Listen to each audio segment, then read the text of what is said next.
Dear students, today we are going to start our new topic, that is natural resources.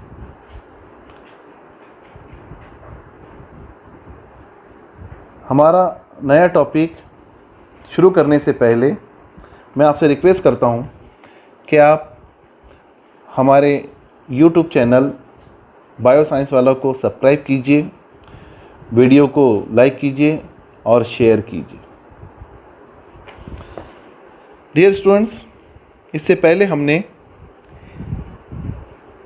आपकी text books में से page number 1 से एक diagram को observe किया और उस पर कुछ क्वेश्चंस थे, 7 क्वेश्चंस थे। वो 7 क्वेश्चंस के आंसर हमने ऑब्ज़र्व करने के बाद दिए। मैं ये समझता हूँ कि वो 7 के 7 क्वेश्चंस को आपने, उनके आंसर को आपने अपनी एक नोटबुक में नोट कर लिया होगा और अच्छी तरह से समझ लिया होगा। आज हम नेचुरल रिसोर्सेज के बारे में पढ़ने जा रहे हैं। सबसे पहले तो स्टूडेंट्स आप मुझे ये बताइए कि रिसोर्सेज किसे कहते हैं। तो रिसोर्सेज हम उन चीज़ों को कहते हैं जिसे हम इस्तेमाल करते हैं। Means the things to which we are use for our purposes. अब हमारे आसपास में जितनी चीज़ें, हम हर चीज़ को इस्तेमाल करते हैं। हम एटमॉस्फेयर से गैसेस को यूज़ करते हैं, हम सूरज की रोशनी को यूज़ करते हैं, पानी इस्तेमाल करते हैं, ज़मीन से मिनरल्स है, सॉल्ट है, प्लांट है, एनिमल है, इनको यूज़ करते हैं। ये जितनी चीज़ें हैं स्टूडेंट्स, ये हमारे लिए रिसोर्सेस है, इसलिए हम इनको रिसोर्सेस कहते हैं। अब ये जो रिसोर्सेस होते हैं ये हमारे पास 2 तरह के हैं अवेलेबल। एक नेचुरल रिसोर्सेस और दूसरे man made resources. Natural resources जो होते हैं ये नेचुरली हमारे आसपास पाए जाते हैं या हमारे इस बायोस्फीयर में ये जो है फैले हुए हैं या बायोस्फीयर में मौजूद है। तो जो पिक्चर में हमने जो समझने की कोशिश की है कि एटमॉस्फेयर में क्या है, लिथोस्फीयर में क्या है, हाइड्रोस्फीयर में क्या है, ये इसीलिए समझने की कोशिश की कि ये सब हमारे नेचुरल रिसोर्सेस है और ये तमाम रिसोर्सेस को हम एक जगह जमा करते हैं तो वो जो चीज़ तैयार होती है उसे हम बायोस्फीयर कहते हैं। एक्चुअल में बायोस्फीयर क्या है? तो बायोस्फीयर दरअसल एक इम्पॉर्टेंट बायोलॉजिकल टर्म है जिसको समझना इंतहाई ज़रूरी है। बायोस्फीयर, इसको आपको मैंने पहले लेक्चर में भी समझाने की कोशिश की है।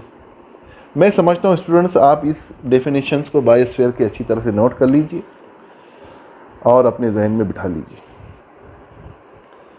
दरअसल बायोस्फीयर बोले तो हमारे यूनिवर्स का वो पोर्शन होता है जहाँ पर लाइफ मौजूद है। Means the portion of the universe where life is found is called biosphere.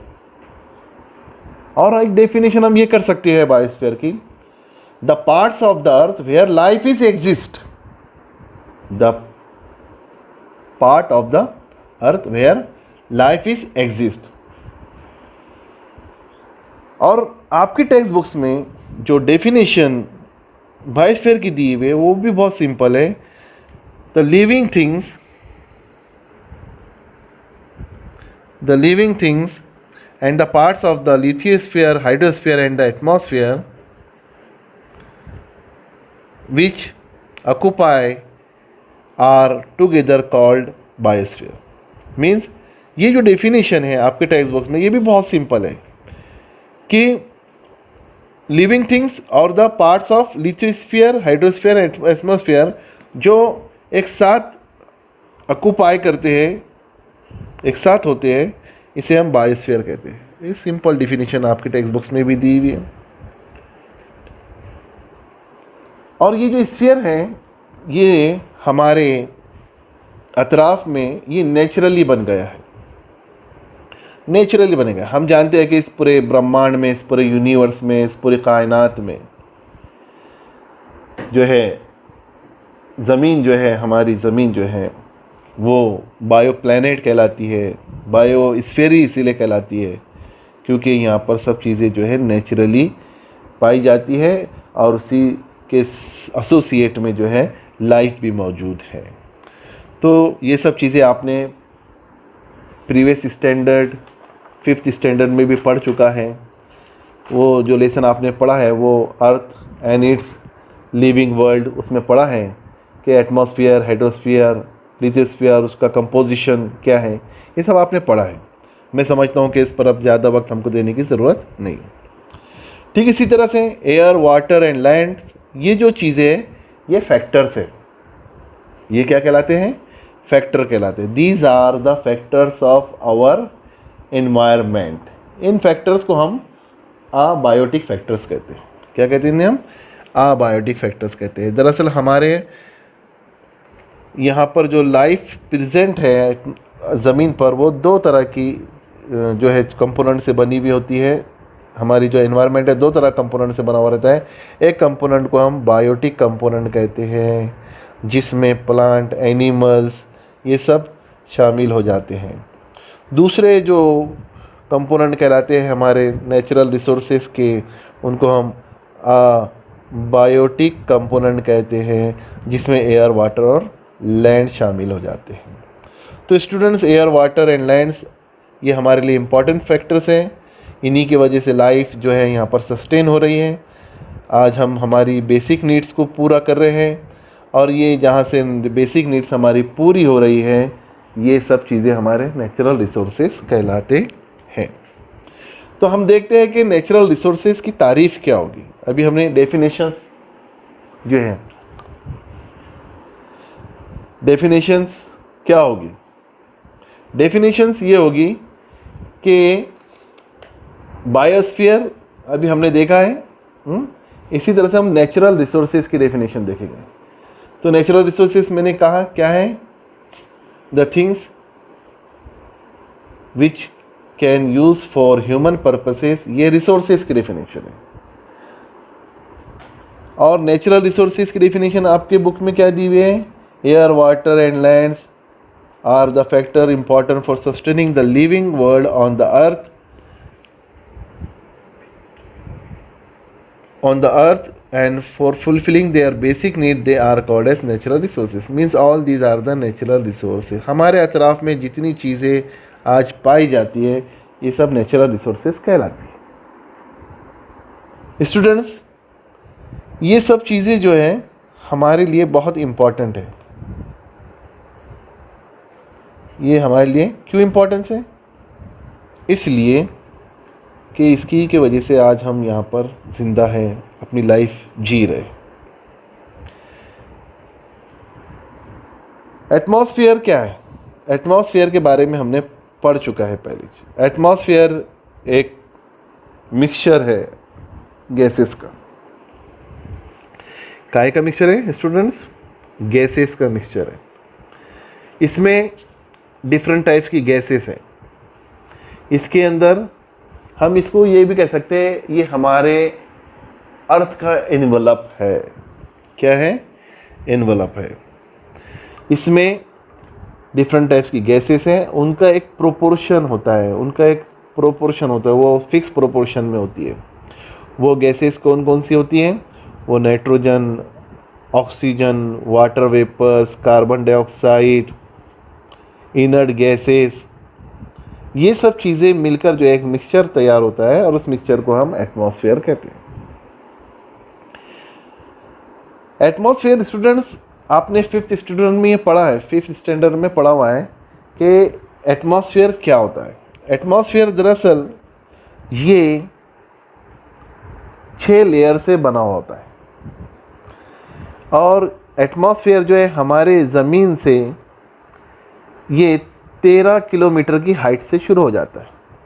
और जो सबसे पहली लेयर जो है जो इसमें होती है उसे हम ट्रोपोस्फेयर कहते हैं। उसके बाद की जो लेयर होती है सेकंड नंबर की, नीचे से सेकंड नंबर की, उसे हम स्ट्रेटोस्फीयर कहते हैं। तीसरे नंबर की नीचे से जो लेयर होती है उसको मेसोस्फीयर कहते हैं, और चौथे नंबर की जो होती है उसको हम आयोनोस्फीयर कहते हैं, और सबसे लास्ट जो आउटर इसमें होती है उसे हम एक्सोस्फीयर कहते हैं।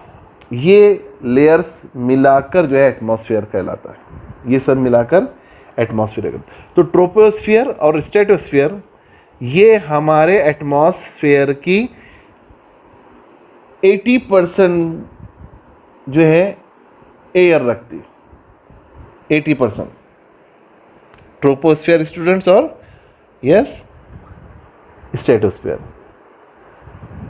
और इनके बीच में ही जो है एक इम्पॉर्टेंट लेयर भी होती है, उसे हम ओजोन लेयर कहते हैं। क्या कहते हैं? ओजोन लेयर कहते हैं। तो atmosphere is the layer of the air that surround the earth. Atmosphere एक लेयर है। The surface of the earth comprises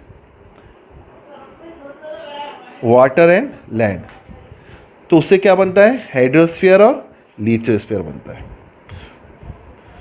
of this hydrosphere occupies much larger part. हमारे ज़मीन पर जो है सबसे बड़ा हिस्सा जो है वो वाटर का है। 71% वाटर होता है, और 29% स्टूडेंट जो है वो 29% क्या होता है? लैंड का हिस्सा होता है। तो हम ये कह सकते हैं on our land water occupies या hydrosphere occupies 71% and land occupies 21% portion of our earth. This is the proportion of the hydrosphere and the lithosphere. We also look upon this natural component in solid, liquid and gaseous form as a resource. हम जानते हैं कि हमारे पास जो resources है ये 3 form में होते हैं, एक सॉलिड में, एक लिक्विड में और एक गैसेस में। तो ये सब चीज़ें जो है ये हमारी बेसिक नीड्स को पूरा करते हैं, और इनको हम जो है डिटेल में पढ़ेंगे एक के बाद एक करके। ये कंपोनेंट्स के बारे में हम डिटेल में पढ़ेंगे। सबसे पहला जो कंपोनेंट हमारे पास है वो कौन सा है? वो है एयर, मीन्स एटमॉस्फेयर। फिर यहाँ पर स्टूडेंट्स एक क्वेश्चन आपको पूछा जा रहा है, What are the 5 layers of the atmosphere? जी बताइए, अभी बताया मैंने। First layer is troposphere, second is stratosphere, third one is mesosphere, ionosphere and exosphere. These are the 5 layers of the atmosphere. Means this layer comprises our atmosphere. इसका एक proportion है, atmosphere की भी layer का प्रोपोर्शन है students. आप अगर से 5th स्टैंडर्ड की बुक हाथ में लेंगे और उसको यूनिट नंबर जो है 3rd जो है earth and it's living world, अगर आप ये समझेंगे पढ़ेंगे तो आपको समझ में आएगा वहाँ पर ही किस तरह से इसका प्रोपोर्शन दिया हुआ है। इसी तरह से स्टूडेंट्स एयर, हम जानते हैं एयर क्या है। एयर में जो है डिफरेंट टाइप्स के गैसेस है, और ये जो गैसेस है ये हमारे लिए बहुत ज़रूरी है। They are very very important for sustaining of the life on the earth. Yes, the air in the atmosphere on the earth contain nitrogen, oxygen, carbon dioxide and 6 inert gases. कितनी inert gases है इसमें? 6। Students can you tell me the name of the inert gases? Yes, inert gases, इन्हें हम noble gases भी कहते हैं, और इन्हें इनर्ट गैसेस भी कहते हैं। इसमें ऑर्गन जो है वो एक गैस है जिसका सिंबल जो है वो है एयर। हीलियम है, इसका सिंबल He है। नियॉन है, इसका सिंबल Ne है। क्रिप्टॉन है, इसका सिंबल Kr है। जीनॉन है, इसका सिंबल जो है XE है। स्टूडेंट्स, ये इंपॉर्टेंट गैसेस है, इनको हम नेचुरल गैसेस कहते हैं। इनकी अपनी इम्पोर्टेंस है, इनके अपने यूजेस है और बहुत ही इम्पोर्टेंट गैसेस है ये। तो carbon dioxide, nitrogen, oxygen, 6 inert gases, nitrogen dioxide gas, sulphur dioxide gas, water vapours और कुछ डस्ट पार्टिकल्स, ये सब जो है हमारे एटमॉस्फेयर का मिक्सचर कहलाते हैं। क्या कहलाते हैं? हाँ, मिक्सचर कहलाते हैं। जिसमें से स्टूडेंट्स हम देखेंगे कि ये जो कंपोजिशन एयर का वो सब अलग अलग है। हमारे एटमॉस्फेयर में सबसे ज़्यादा जो गैस का परसेंटेज है वो 78% है नाइट्रोजन। Yes, 78% nitrogen, 21% oxygen. फिर उसके बाद 1% के अंदर देखिए 1% में कौन कौन से गैसेस आ रही है। इंपॉर्टेंट गैस है कार्बन डाइऑक्साइड, इनर्ट गैसेस, ये सब मिलाकर जो है 1% में आती है। यानी 78 और 21 ये हो गए 99% गैसेस नाइट्रोजन और ऑक्सीजन का कॉम्बिनेशन, प्रोपोर्शन। और 1% में भी students carbon dioxide gas, yes it is very most important gas for life sustaining. कैसे? इनका अपना एक प्रोपोर्शन है। ये प्रोपोर्शन अगर बिगड़ता है स्टूडेंट्स तो हम ये समझते हैं कि हमारे इन्वायरमेंट के अंदर जो है डिसबैलेंस हो रहा है। 0.03% कार्बन डाइऑक्साइड है। अगर ये गैस का परसेंटेज ज़रा सा बढ़ जाता है due to the air pollution तो हम देखते हैं कितने सारे चेंजेस हो रहे हैं। ग्लोबल वार्मिंग, एसिड रेन, ये सब हो रहा है इसमें। तो स्टूडेंट्स हम ये देखते हैं कि जैसे ये गैसेस का प्रोपोर्शन एक फिक्स प्रोपोर्शन है, ये नेचुरली है। अगर ये डिस्टर्ब होता है तो इससे पॉल्यूशन होगा, एयर पॉल्यूशन हम उसे कहते हैं। डिस्टर्बेंस होगा, इन्वायरमेंट डिस्टर्ब होगा, लाइफ डिस्टर्ब होंगे। तो स्टूडेंट्स हम ये देखते हैं कि ये गैसेस का प्रोपोर्शन ना ही कम होना चाहिए और ना ही बढ़ना चाहिए। अगर ये बढ़ता है तो भी नुकसान है और कम होता है तो भी नुकसान है। इसी तरह से जो पहली जो लेयर है that is first layer of our atmosphere which is closest to the earth which is extended up to 13 kilometre. तो स्टूडेंट्स ये जो लेयर है इसको हम ट्रोपोस्फेयर कहते हैं और ये 80% इसमें जो है थिक होती है, इसमें 80% गैसेस होती है। टोटल जो गैसेस का इसमें 80% होता है। जी हाँ। और दूसरा जो लेयर है उसको हम स्ट्रेटोस्फेयर कहते हैं, इसमें 19% होता है गैसेस का। अब उसके बाद जो तीसरी जो लेयर है मीजोस्फीयर, उसमें 1% होता है। और बाकी के जो आयोनोस्फीयर है और मीजोस्फीयर इसमें 1% गैसेस होती है और एक्सोस्फीयर में तो गैसेस नहीं होती, उसके आगे गैसेस नहीं होती।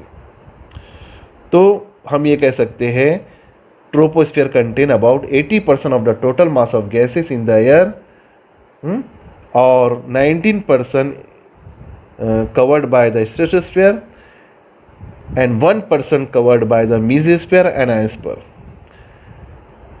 तो हम ये कह सकते हैं कि नीचे से ऊपर जाने में गैसेस का परसेंटेज कम होता जाता है। यानी सबसे ज़्यादा परसेंटेज गैसेस का कहाँ होता है? लोअर पोर्शन में, ज़मीन से जो करीब है, और जैसे जैसे हम ज़मीन से दूर जाते हैं आयोनोस्फीयर के ऊपर, एक्सोस्फीयर के ऊपर, तो हम देखते हैं कि वहाँ तो गैसेस नहीं होती। तो ये हमारे गैसेस जो है, गैसेस का परसेंटेज है, कितनी कौन सी गैसेस परसेंटेज है, और ये ही परसेंटेज हम ये कह सकते हैं कि यही गैसेस स्ट्रेटोस्फीयर में कितनी है, तो स्टूडेंट्स ट्रोपोस्फीयर में कितनी है, और मीजोस्फीयर, आयोनोस्फीयर और एक्सोस्फीयर में कितनी है, ये हमको मालूम होना चाहिए। You can see that air is a mixture of several gases and is the chief constituent of the earth atmosphere. Beside these gases, air also contain water vapours and dust particles. अब ये gases के अलावा इसमें dust particles भी होते हैं और water vapours भी होते हैं। The amount of the gases in the air is the greatest near the surface and decrease as we go higher, that is air become rare at higher altitude. हमने देखे होंगे स्टूडेंट्स कि जो लोग क्लिफ्टिंग करते हैं, पहाड़ों पर चढ़ते हैं, बड़े बड़े इसमें चढ़ते, चट्टानों पे चढ़ते हैं, तो जैसे जैसे ऊपर ये लोग जाते हैं ज़मीन से नीचे, तो इनको ऊपर ऑक्सीजन की ज़रूरत महसूस होती है। क्यों होती है? इससे कि ऊपर ऑक्सीजन का परसेंटेज कम होता है, और अगर यहाँ वहाँ ये ऑक्सीजन इनको नहीं मिल पाती है तो इनके नाक में से और मुँह में से खून आता है। क्यों? क्योंकि टॉप जो मोस्ट पार्ट होता है हमारे एटमॉस्फेयर का, वहाँ पर ऑक्सीजन की कमी होती है। सबसे ज़्यादा ऑक्सीजन जो है वो ट्रोपोस्फेयर में रहती है और स्ट्रेटोस्फेयर में रहती है। प्रोपोर्शन कॉन्स्टिट्यूएंट जो एयर का है ये हमने डायग्राम से समझ लिया है। ये डायग्राम आप देख सकते हैं, बाजू में दी हुई है। और इसी तरह से ये हमारे लिए क्यों इम्पोर्टेंट है, तो यहाँ उसके यूसेस दिए हुए हैं जो हम आपको नेक्स्ट वीडियो में बताएंगे। स्टूडेंट्स, आपसे अपील है कि आप हमारे वीडियो को लाइक कीजिए, शेयर कीजिए और कमेंट ज़रूर कीजिए।